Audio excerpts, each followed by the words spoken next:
New session of KCC tutorials.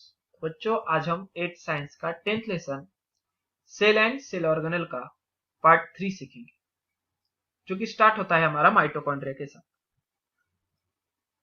तो video start करने से पहले आपको एक रिक्वेस्ट है, अगर हमारी वीडियोस का आपको कुछ फायदा हो रहा हो या अच्छी लग रही हो तो प्लीज ज्यादा से ज्यादा शेयर, लाइक और कमेंट करते जाइए। और अगर आपने अब तक हमारे चैनल को सब्सक्राइब नहीं किया होगा तो प्लीज सब्सक्राइब भी कर दीजिए। So let's start our part with topic mitochondria. तो नेक्स्ट सेल ऑर्गेनेल है हमारा mitochondria. Each cell require energy and this energy is produced in the mitochondria. तो हर एक सेल में कुछ मेटाबॉलिक एक्टिविटीज होंगी, उसके लिए एनर्जी खर्च होगी। तो एनर्जी कौन प्रोड्यूस करता है सेल में? तो mitochondria. Under the electron microscope, a mitochondria is seen as a double membrane structure. ये क्या होता है? Double membrane. एक इनर मेम्ब्रेन होती है और एक आउटर मेम्ब्रेन होती है। जो अंदर वाली व्हाइट वाली मेम्ब्रेन दिखाई दे रही है आपको, वो इनर है, और जो मरून चॉकलेटी कलर्स में है उसे बोलेंगे हम व्हाइट, आउटर मेम्ब्रेन। अब क्रिस्टी यहाँ पर दिख रहा है, और मैट्रिक्स अंदर वाला हिस्सा। अब ये क्या है सारे, अब वो सीखेंगे। Outer membrane is porous and inner membrane is deeply folded. यानी कि जो बाहर वाली परत है वो क्या होती है? पोरस, जिसे स्मॉल पोर्स होते हैं। और जो अंदर वाली मेम्ब्रेन है वो क्या है? फोल्डेड। ये देख लो, ये ऐसे फोल्ड है इसको बहुत सारे, बराबर।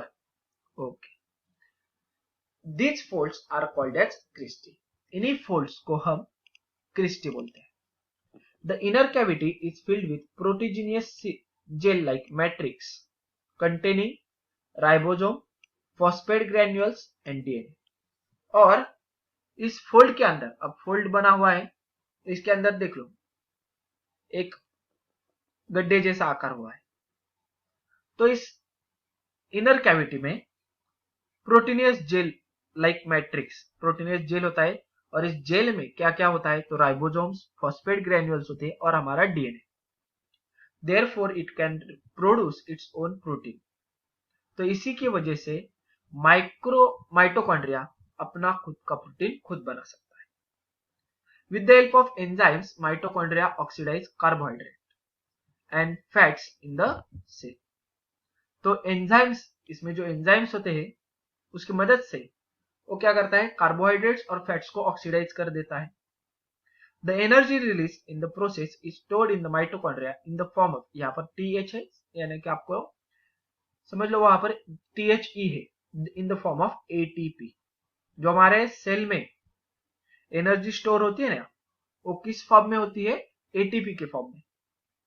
अब ATP क्या? तो A for adenosine, T for try, यानी कि 3 होते हैं, और फॉस्फेट। तो एडेनोसाइन ट्राइफॉस्फेट, ATP का आपको फुल फॉर्म भी पूछा जा सकता है। Plant cells have less mitochondria then animal cell. Plant cell में माइटोकॉन्ड्रिया कम होते हैं एनिमल सेल्स के एज कंपेयर टू, क्योंकि प्लांट सेल देख लो एक स्टेडी जगह पर है, उसमें एनर्जी कम लगती है, मगर एनिमल सेल में ज्यादा एनर्जी लगती है, इसलिए ज्यादा माइटोकॉन्ड्रिया होती है। देन फंक्शन, तो पहला तो फंक्शन है प्रोड्यूस एनर्जी। माइटोकॉन्ड्रिया का फर्स्ट फंक्शन होगा energy production, to produce energy rich compound that is ATP। और ATP यानी कि एनर्जी प्रोड्यूस होगा, और वो किस फॉर्म में होगी? एनर्जी ATP के फॉर्म में। देन सेकेंड फंक्शन क्या होता है? Synthesis of protein, carbohydrate, lipid by using of energy in ATP। ATP की मदद से माइटोकॉन्ड्रिया क्या बनाता है? तो प्रोटीन्स फॉर्म होता है, कार्बोहाइड्रेट सिंथेसाइज करते हैं, और lipids. Then mitochondria are absent in RBCs. Due to this, oxygen which is carried by them are not used for themselves. अब माइटोकॉन्ड्रिया RBCs में नहीं होते, इसी के कारण जो RBCs ऑक्सीजन ट्रांसपोर्ट करते हैं तो खुद कंज्यूम नहीं करती। नेक्स्ट हमारा ऑर्गेनेल है वैक्यूल्स। अब वैक्यूल क्या होते हैं? तो आसान से भाषा में स्टोरेज सैक्स होते हैं। सैक यानी कि बैग। आगे समझ में? Vacuoles are storage sacs for liquid and solid content. ये स्टोरेज सैक जैसा काम करता है vacuoles. They don't have any typical shape and size. एक टिपिकल यानी कि राउंडेड होंगे, स्पेरिकल होंगे, ऐसे कुछ टिपिकल शेप और साइज उनके नहीं।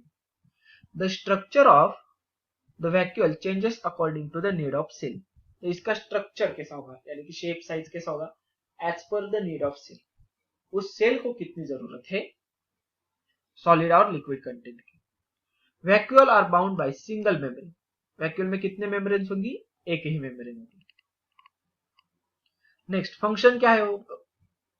To maintain the osmotic pressure. Osmotic हमने देखा था, ऑस्मोसिस प्रोसेस, जिसमें H2O वाटर सेल के अंदर आता है, नहीं तो बाहर जाता है। तो सेल में ऑस्मोटिक प्रेशर बनाए रखना एक क्या होता है? वैक्यूल्स का काम होता है। To store metabolic by products and end products. Metabolic activities के दरमियान जितने सारे प्रोडक्ट्स, बाय प्रोडक्ट्स होने दो, एंड प्रोडक्ट्स होने दो, जितने सारे प्रोडक्ट्स तैयार होते हैं उन्हें स्टोर करना। जैसे कि ग्लाइकोजन, प्रोटीन एंड वाटर, जो कुछ तैयार होगा वो स्टोर करने का काम वैक्यूल्स करते हैं। In animal cell they store waste product and food. Waste product भी स्टोर करेंगे और फूड भी स्टोर करेंगे। While in amoeba it store food before digestion. मगर हम जब यूनिसेल्युलर अमीबा की बात करेंगे तो वैक्यूल्स क्या करेंगे? फूड बिफोर डाइजेशन, डाइजेशन होने से पहले फूड को स्टोर करता है और उसके बाद उसका डाइजेशन होगा in the case of amoeba. अब जब बात आती है प्लांट सेल की, ये तो हो गया एनिमल सेल के बारे में, मगर जब प्लांट सेल की बात आएगी तो vacuoles are full of cell sap and provide turgidity rigidity to them. Cell sap, cell के अंदर वाला लिक्विड को बोलेंगे हम सेल सैप। तो वैक्यूल्स के अंदर पूरी तरह से सेल सैप भरा हुआ था, जिसकी वजह से उसे रिजिडिटी, टर्जिडिटी यानी कि मनुक्के देखे थे हमने, तो टर्जिड पानी उसके जाने के बाद वो बड़े होते हैं और उसमें टर्जिडिटी आती है, कठिन हो जाते हो, बराबर। तो टर्जिडिटी रिजिडिटी देने का काम वैक्यूल्स करते हैं। नेक्स्ट हमारा ऑर्गेनेल है प्लास्टिड्स। प्लास्टिड्स का काम क्या है? Why are plant leaves green and flowers red, yellow, orange, blue? यानी कि प्लांट के लीव्स तो ग्रीन होते हैं मगर उसके जो फूल होते हैं वो अलग अलग कलर के होते हैं, जैसे कि red, yellow, orange, blue, white वगैरह। The organelle which gives such colour is present only in plant cell, it's called as plastid.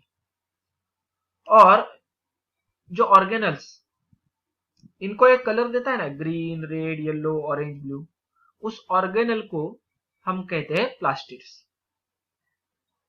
Plastids have double membranes. इसे डबल मेम्ब्रेन होगी and are of two type. दो प्रकार के plastids होते हैं, एक leucoplast और सेकेंड क्रोमोप्लास्ट। अब ल्यूकोप्लास्ट, क्रोमोप्लास्ट क्या है? ल्यूकोप्लास्ट यानी कि व्हाइट और कलरलेस प्लास्टिड्स।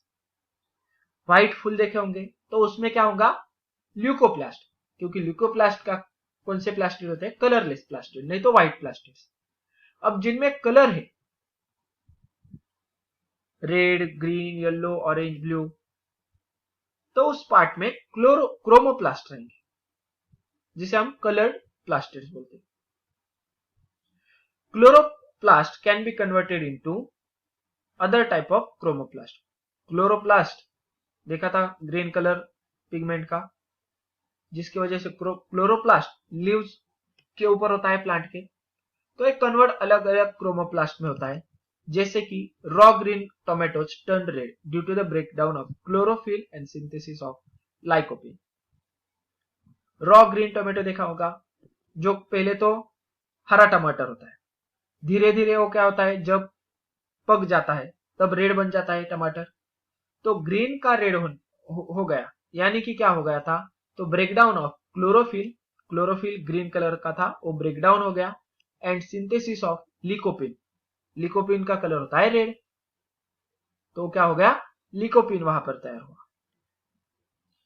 अब आते हैं इस चार्ट पे, colour of the plant part, colour कौन सा होगा प्लांट के पार्ट का, और उसमें पिगमेंट, कौन सा पिगमेंट कलर होगा, किस पिगमेंट से वो कलर आता है, तो ग्रीन कलर, जैसे कि लीव्स, छोटे छोटे जो ट्रीज होते हैं उनके ग्रीन स्टेम भी होते हैं, तो वहां पे ग्रीन कलर क्यों आता है, तो उसमें पिगमेंट होता है क्लोरोफिल।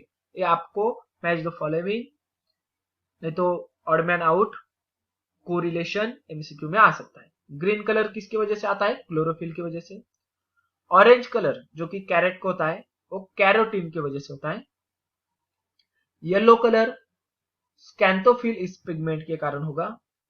पर्पल नहीं तो ब्लू, एक कलर प्लांट के पार्ट को, यानी कि अलग अलग फूल देखे होंगे पर्पल ब्लू कलर के फूल, तो एक पर्पल ब्लू कलर के फूल किसकी वजह से आएंगे, एंथोसाइनिन की वजह से।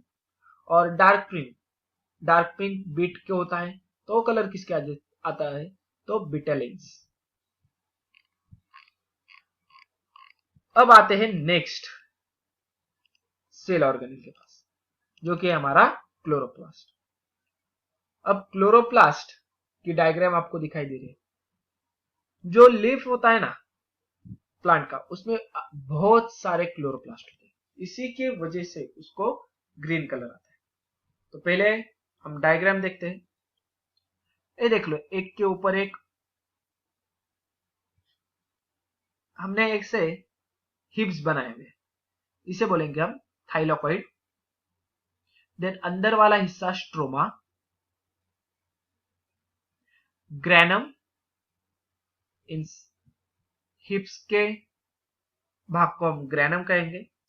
देन ए वाली, ये हो गई हमारी इनर मेम्ब्रेन,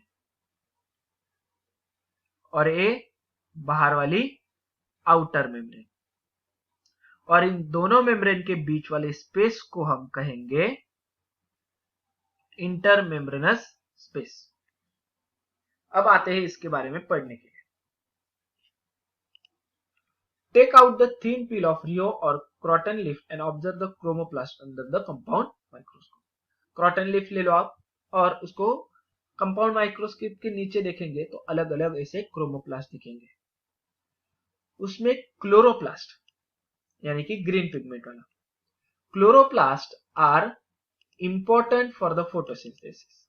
ये किसके लिए क्लोरोप्लास्ट होते हैं, important for photosynthesis process that takes place in the leaves. Photosynthesis process कहां पर होती है, प्लांट्स के लीव्स में। Chlorophyll in chloroplast traps solar energy and convert it into the chemical energy. अब जो क्लोरोप्लास्ट में क्लोरोफिल ए पिगमेंट होती है, ये क्या करती है, सोलर एनर्जी को ट्रैप करती है, और उस सोलर एनर्जी वाटर CO2 के मदद से केमिकल एनर्जी तैयार होती है। Stroma in the chloroplast contains enzyme. इन स्ट्रोमाज में इन सारे ये हिप्स दिखाई दे रहे हैं एक के ऊपर चढ़े हुए, तो इन स्ट्रोमाज में एंजाइम्स होते हैं, डीएनए होते हैं, राइबोसोम्स होते हैं, carbohydrates that are necessary for photosynthesis. ये सारे फोटोसिंथेसिस के लिए हमें नेसेसरी, इसकी जरूरत होती है। अब क्लोरोप्लास्ट का उपयोग क्या है, तो first one, chloroplast convert solar energy to chemical energy, that is food.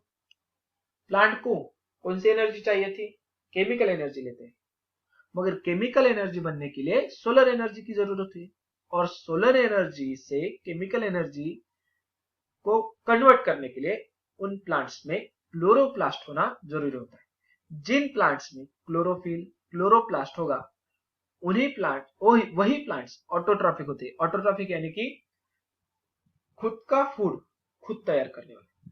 तो अगर किसी प्लांट में ग्रीन पिगमेंट है यानी कि क्लोरोप्लास्ट है, वही प्लांट अपना खुद का फूड तैयार कर पाएगा with the help of solar energy and converted into chemical energy. Chloroplast give different colours to flowers and fruits. दूसरा क्या क्या है उसका, तो फ्लावर्स एंड फ्रूट्स को अलग अलग कलर देना, रेड, ग्रीन, येलो। मैंगो का लोगे तो येलो, ग्रीन।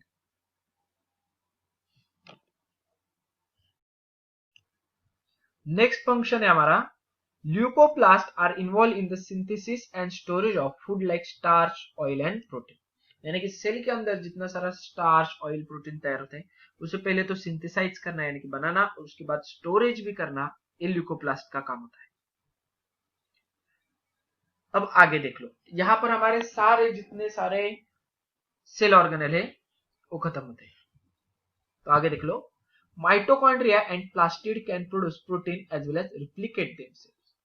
माइटोकॉन्ड्रिया और प्लास्टिड क्या होता है, तो प्रोटीन तो तैयार कर सकते हैं मगर खुद को रिप्लिकेट यानी कि खुद जैसे अनेक ऐसे रिप्लिकास बना सकते हैं as they have their own DNA and ribosomes.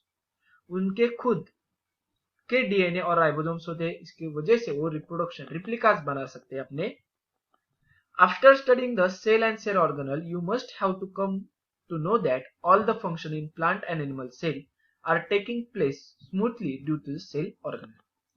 अब जितना हमने सेल और सेल ऑर्गेनल में पढ़ा कि एक सेल में उस सेल का भी फंक्शनिंग प्रॉपरली चलने के लिए अलग अलग सेल ऑर्गेनल होते हैं, वो अपना खुद के कुछ दिए हुए काम करते हैं जिसके वजह से पूरा सेल नीटली परफॉर्म कर सकते हैं अपने फंक्शन सारे। Such developed cell are called as eukaryotic cells. ऐसे डेवलप्ड सेल यानी कि जिस सेल में अलग अलग सेल ऑर्गेनल होते हैं उन सेल्स को हम यूकार्योटिक सेल्स बोलते हैं। Last year you have studied prokaryotic cells of bacteria, let's now compare them. पिछले साल हमने प्रोकार्योटिक सेल्स यानी कि प्राइमरी स्टेज पर रहने वाले सेल्स के बारे में, दैट इज प्रोकार्योटिक सेल्स के बारे में सीखा था। अब इन दोनों को हम कंपेयर करते हैं। उससे पहले वर्क ऑफ इंस्टीट्यूट देख लो, कौन से इंस्टीट्यूट का काम क्या कर रहे हैं। National centre for sale science that is NCCS is an independent institution working under biotechnology department of government of India. Biotechnological department जो है हमारे इंडिया के गवर्नमेंट का, उसकी एक इंडिपेंडेंट इंस्टीट्यूट है NCCS. It is located in the campus of Savitribai Phule Pune university Pune, यानी कि जिसे हम यूनिवर्सिटी रोड बोल रहे हैं। शिवाजी नगर के आगे जाएंगे तो आपको सावित्रीबाई फुले पुणे यूनिवर्सिटी लगेगी। तो इस यूनिवर्सिटी के कैंपस में लोकेट है and involve in the research of cytology. Cytology में ये रिसर्च करते हैं यानी कि सेल के फंक्शंस के बारे में। It provide service for national animal cell respiratory, और एक किसको सर्विस देती है, तो नेशनल एनिमल सेल रेस्पिरेटरी को। It is mainly working on research about cancer treatment. Cancer के ट्रीटमेंट के बारे में इनकी बहुत ज्यादा मात्रा में रिसर्च चालू है। अब इनका कंपैरिजन, यूकार्योटिक सेल और प्रोकार्योटिक सेल। यूकार्योटिक यानी कि डेवलप्ड और प्रोकार्योटिक यानी कि प्राइमरी। ये हो गई डेवलप्ड और ये हुई प्राइमरी सेल्स। ओके, तो पहली बात आती है साइज के बारे में। तो साइज यूकार्योटिक सेल की साइज होती है 5 to 100 माइक्रोमीटर, वहीं पे प्रोकार्योटिक सेल की 1 to 10 micrometre. Number of chromosomes eukaryotic यानी कि डेवलप्ड सेल में मोर देन 1, एक से ज्यादा क्रोमोसोम्स रहेंगे, वहीं पर प्रोकार्योटिक सेल में सिर्फ एक ही क्रोमोसोम रहेगा। न्यूक्लियस की बात आती है तो nucleus with nuclear membrane, nucleolus and nucleoplasm. जो यूकार्योटिक सेल का न्यूक्लियस होता है उसमें न्यूक्लियस मेम्ब्रेन भी होती है, उसकी परत न्यूक्लियस, उसके अंदर वाला राउंडेड शेप एंड न्यूक्लियोप्लाज्म, यानी कि न्यूक्लियोलस और मेम्ब्रेन्स के बीच वाला फ्लूइड जिसे हम न्यूक्लियोप्लाज्म कहते हैं। अब प्रोकार्योटिक सेल में न्यूक्लियोटाइड रिसेंबलिंग न्यूक्लियस, उसमें सिर्फ न्यूक्लियस होगा, कोई अंदर वाला मेटेरियल नहीं होगा। Mitochondria and plastid are present in eukaryotic cell but they don't have membrane bound cell organelle.